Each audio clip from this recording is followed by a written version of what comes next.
What's up, guys? Welcome to today's review video where we are reviewing the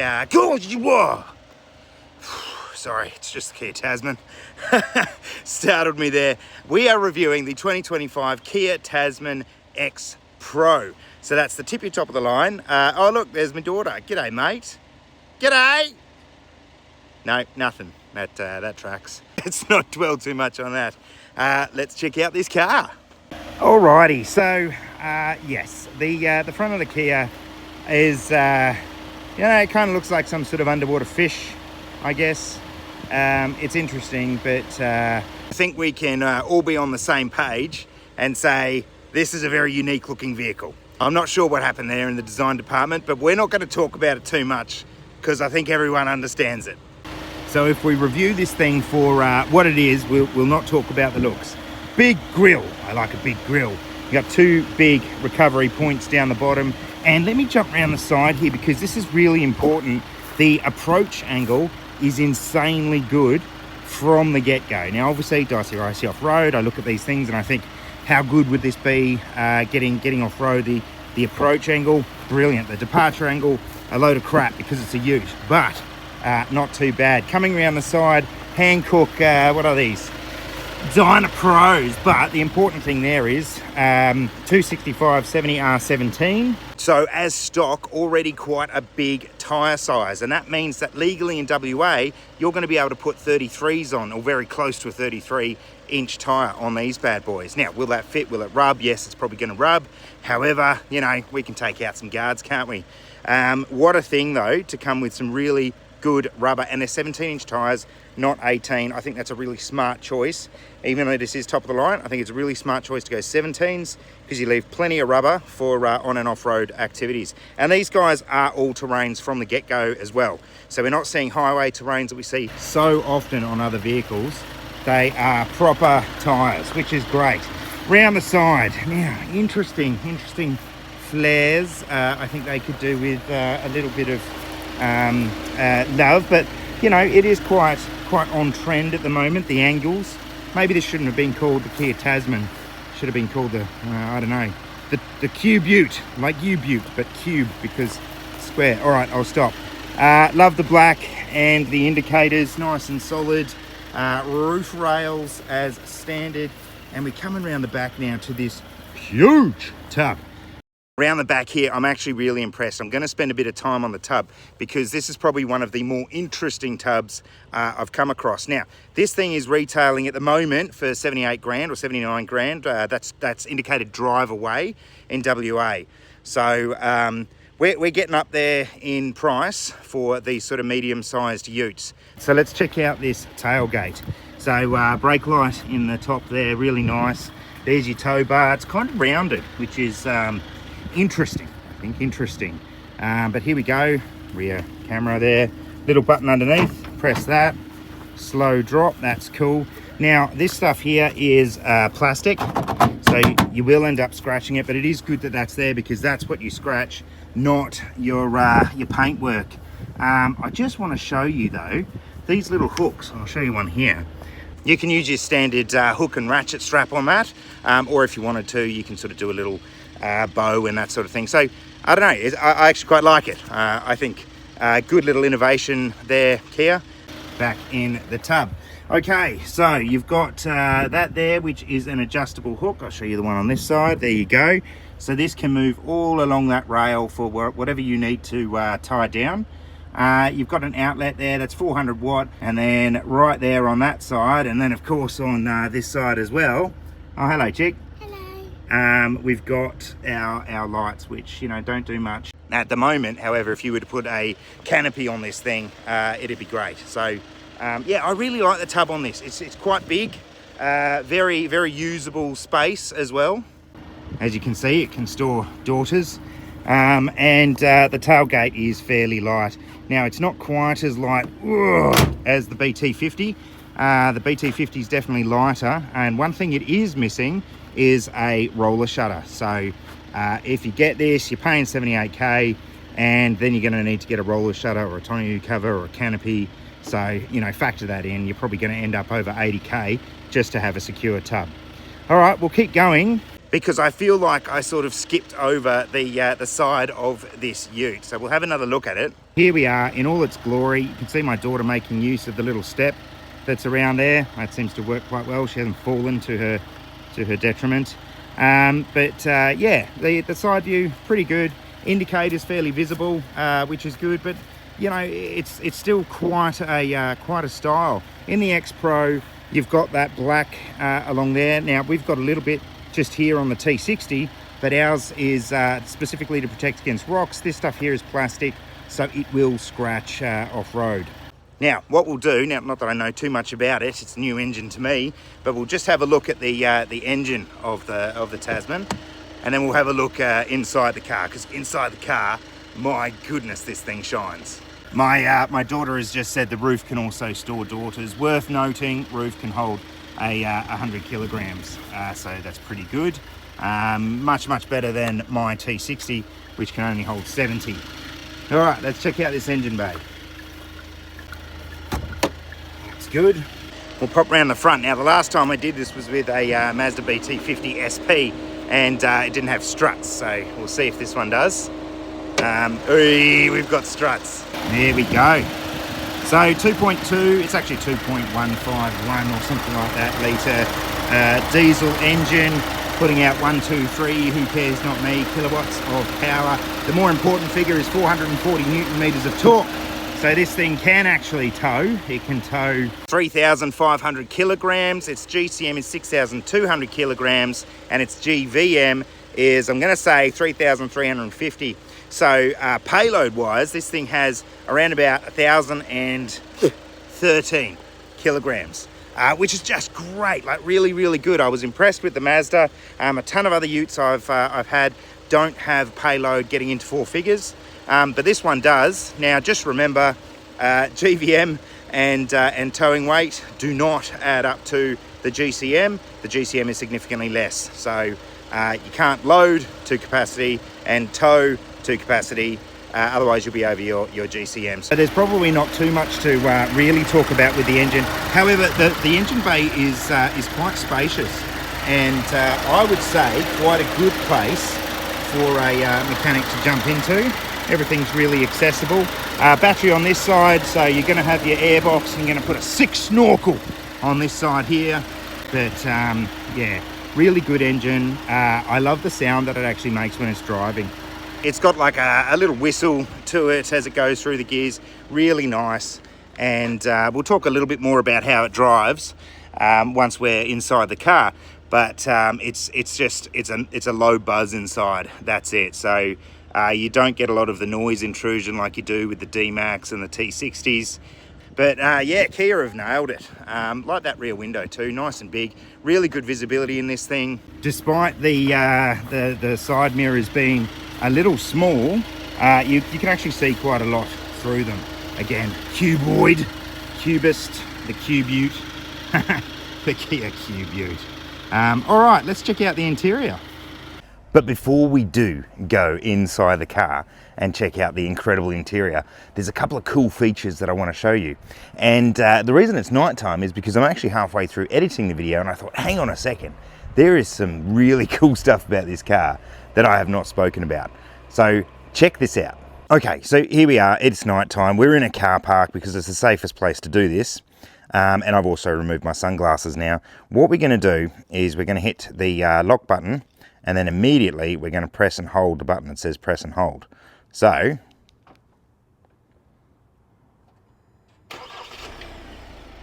okay. Now, lights aren't on, but you might have heard the engine start up. You should have. Watch this. These 2 little buttons here, forward and backwards. We're going to go backwards, and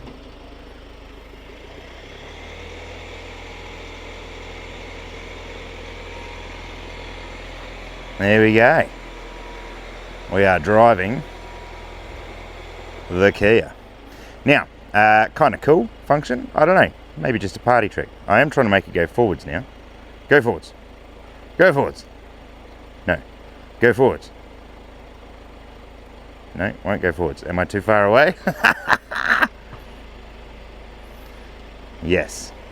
I was too far away. That's so cool. So if you're in a tight car parking space, certainly not this one, it's rather empty. Halt! That would actually be a pretty cool feature. Now, I don't think you're going to use it every day of the week, but that is pretty trendy. Another really trendy thing is some of the towing features that this comes with as standard. So let's pop inside and we'll check it out. Inside now, and yeah, you can see it's a lovely place to be at night. Obviously not too dark with this stuff, but check this out. So infotainment system, hit trailer, and it has trailer brakes. Trailer brakes are just down there, the plus and minus. It's actually a little slider, you can't quite see it there, but this is a really cool thing that I liked. You can set your trailer mode up, but check this out, add trailer. So you can have a few different trailers, one of three, so you can have a few. That means you could have your weekend jet ski on here, and then you can also have the work trailer. And you can actually set it so that you've got electronic brakes, how heavy the brake gain is. And if you move over here to settings, you can also select the tow mode just based on the weight. So you go maximum weight for your work trailer or your caravan, lightweight for the jet ski. That's seriously good stuff. You've also got a checklist in there, which probably doesn't hurt for most of us who are towing to go through. It's all the usual stuff you get taught about in a towing course, but right here on your Kia. So really cool. I'm surprised that more cars don't actually have this. Electronic brakes as standard in the X Pro, and you've got all the ability to set up your trailers, so you just jump in, all the systems, all the brake weightings, all done for you. That's really, really good. Well done, Kia.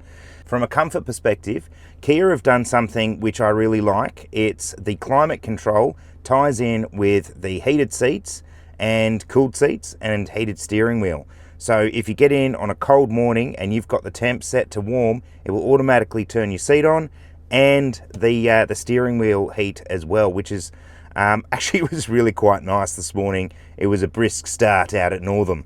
And one more thing that I think we should look at just before we go and we look at the interior is, it comes with sat-nav, but it also comes with Android and Apple CarPlay, which is wireless, or you can actually, down here, press a little button and that orange one will now plug in for you. That's not focusing terribly well. Yay, low light with an Apple.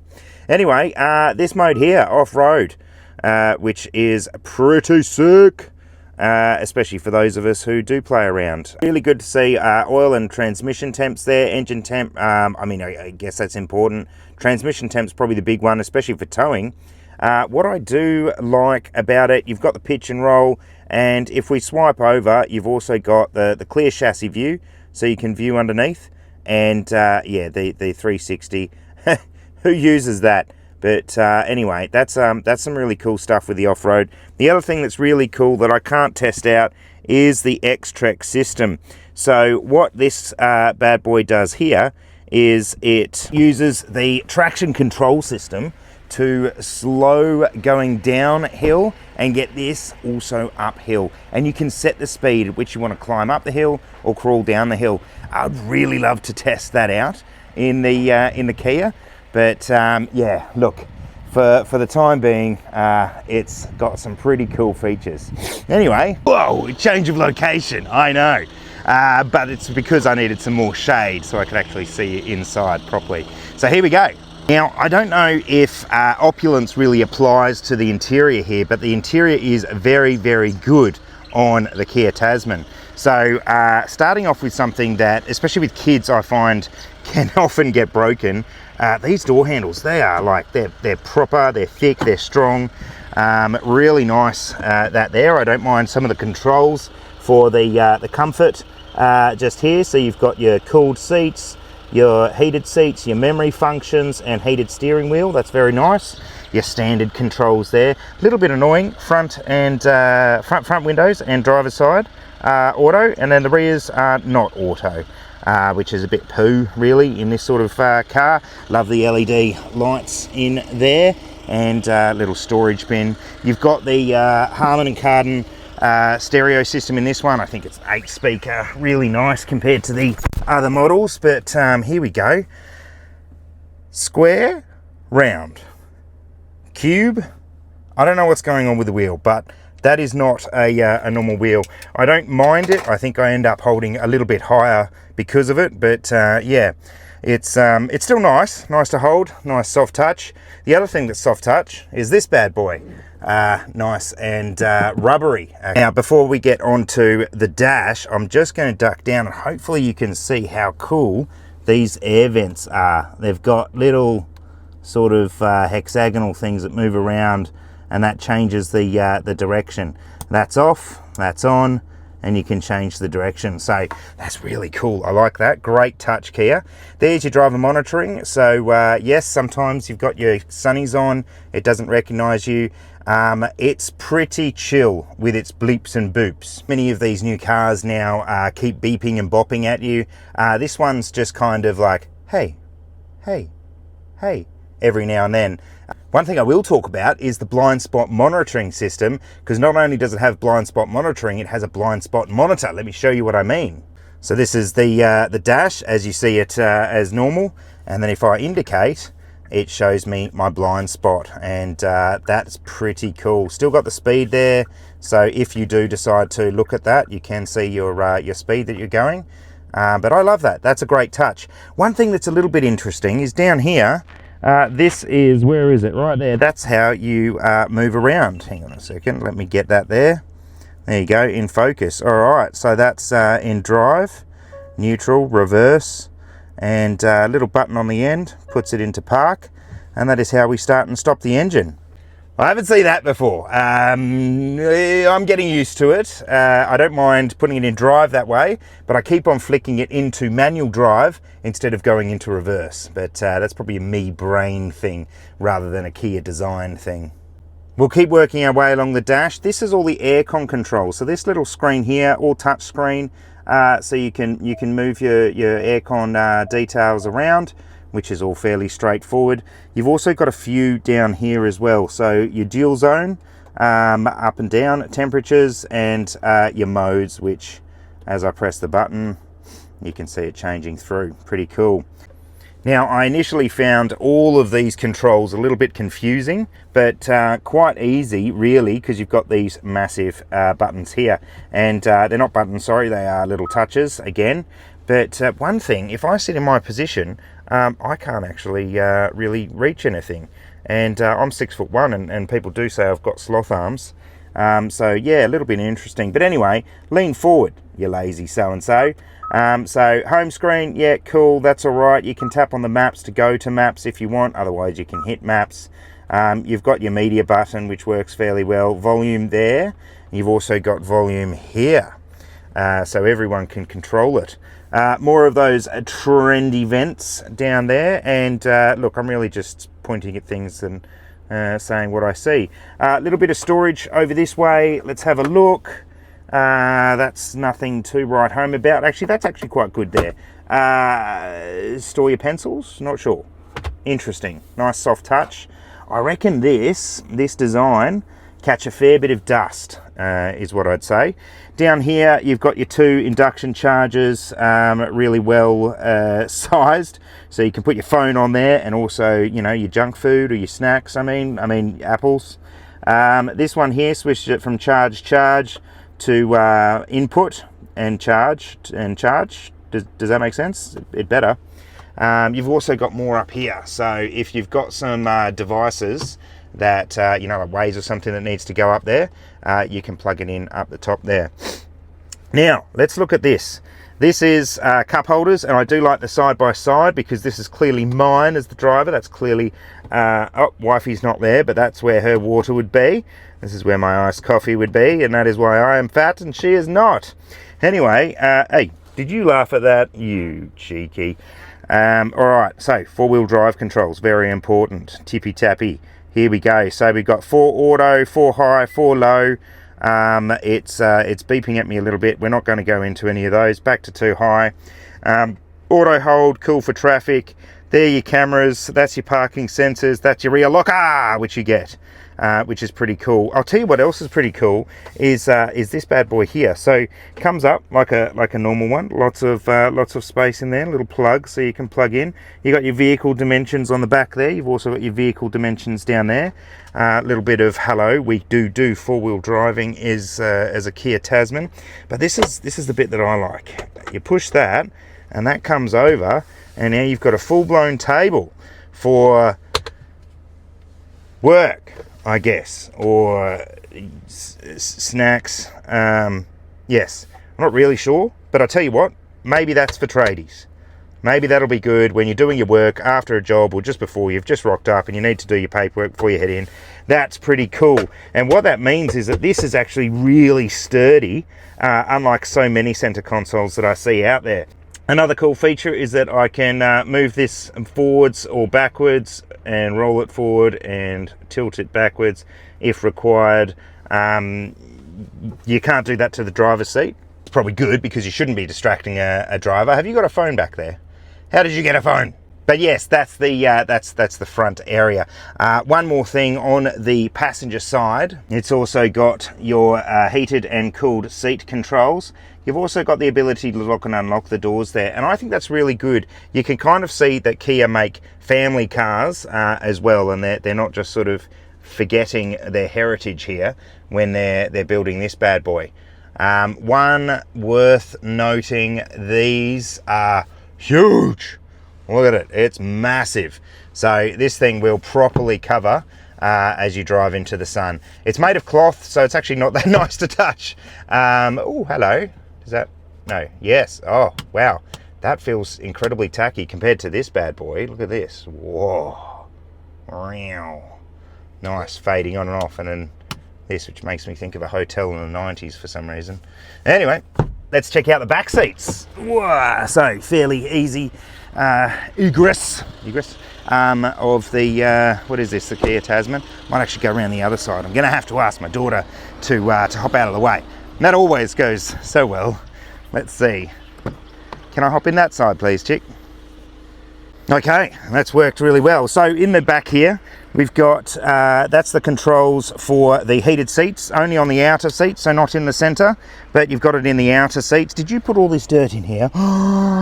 I didn't. Okay, so back to this.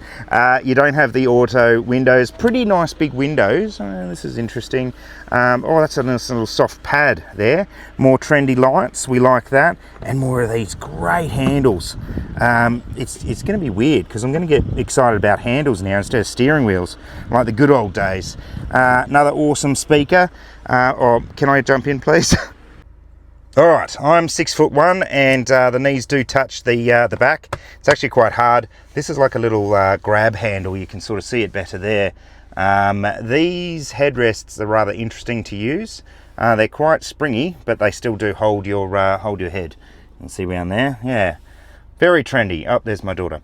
All right, so yes, knees in back of seat, not great for 6'1", half a ton. This is kind of cool though. I like that there's a zip on that. A little bit of extra security, but you know, you can chuck some stuff in there, and it's not going to fall out. It'll be protected. Good for kids, right? Yes. For secrets. For secrets. Good grief. What do we got? We've got our vents down here again. It is more of the trendy type, and a little 240 volt outlet. Another little thing, USB-C here, USB-C here. Quite functional. All right, well, there's not too much more going on in the back here.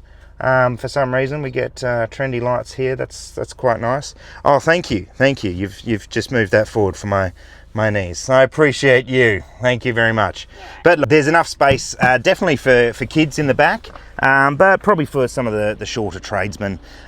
Please note I didn't hit my head on the way out that time. That's pretty good. That'll make no sense to anyone unless you've watched the rest of my channel. I will take this point to say, I don't know, like, subscribe, yada yada, if you like it. And yes, let's move on.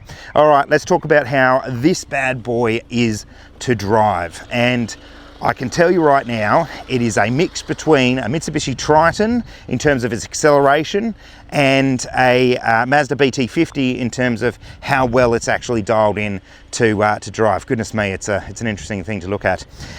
It takes off from the line really well. So it's not sluggish. It wants to go. I would say that's exactly what you want in a car. But so many of these diesels, especially the small capacity diesels are just slugs off the line, you know, they hesitate. It's rubbish. This doesn't hesitate, it wants to go. The other thing is just how it drives, getting around corners. I found in town great. Just one thing in car parks, turning circle, yeah, maybe could do with some work. Not really sure what the cause of that is. It's not a particularly wide vehicle or anything like that, but yeah, turning circle, not as flash as it could be, but its manner in town is fantastic. It's quiet, it does maneuver quite well, it gets up to speed well. It's fantastic from that perspective. Now, when you're going 110, 110 on the road, fair bit of wind noise, barely any engine noise, and you know, it gets up to speed okay for overtaking. 2.2 litre or 2.151 is a bit small, I think, and whilst 440 Newton meters of torque is pretty good for towing, it isn't class leading. Not that that's something that should turn you off. I think the only thing that is going to turn you off this car, because genuinely it is amazing to drive, it is a very nice place to be inside, is just the styling. The styling is so polarising that I think if you can get past that, if you can just agree with everyone that it's an interesting looking ute and stop trying to defend it, you're actually going to really enjoy driving a Kia Tasman. Whilst we are talking about how it drives, we should talk about the cruise control system, because the cruise control system in this is extremely well sorted out. Took a little bit to get used to, but it's all on the steering wheel, so it's very straightforward once you get it. And it works really well, holds the speed great. You can go up in increments of 1 or 10, which is really helpful because so often it's in 5. And when was the last time you drove at a speed limit that said 45 or 55? Exactly, it doesn't happen. It's always in increments of 10. 10, 20, 30, 40, 50. Them's the speed limits, and this thing moves up and down in those increments. Overall, really nice to drive, and it is quiet in there, so you can hold a conversation. You got that sick sound system from Harman and Kardon, so you can really sort of feel the beat and feel the music. It's much better than my T60, which I'm not even sure if it has speakers. I'm pretty certain they're just Campbell's in there. Absolutely, exactly what that is. Anyway, I would love to drive this thing off-road, but not everyone's comfortable giving me a ute and saying, yeah, take it off-road. Reality is, when you're off-road, damage can happen, and this thing's brand new. So thank you very much to Morley City Kia. First time testing a car for you guys, and wow, what a car. Like, genuinely inside, it's just so good. Really like it. In summary, I think you do need to look at Kias. I think you've got to look at the Kia Tasman. If you're in the market for a ute, you need to go and look one, and if you can pull your head out of your butt about how it looks, you're going to want to go for a Kia Tasman. Personally, I think the best thing about it is the size tyres. The bigger tyres are what helps you off-road. You can do a lot of other things, you can do lifts and things like that. Reality is, tyres are the best thing to upgrade off-road, especially with size, and this already comes with some pretty big wheels, so that's really encouraging. But ultimately, you do need to weigh this up against the smorgasbord of Chinese vehicles that are coming in, as well as the Japanese vehicles. And I'm sure Hyundai have a ute that they're cooking up about. Maybe I should have done some research on that. Anyway, really like the car. It's an absolute pleasure to drive. Think it's a very good first entrant into the market for Kia, and I can't wait to see some revisions on it, maybe a facelift, but even just some of the stuff inside, it's so good already. Just get a round steering wheel.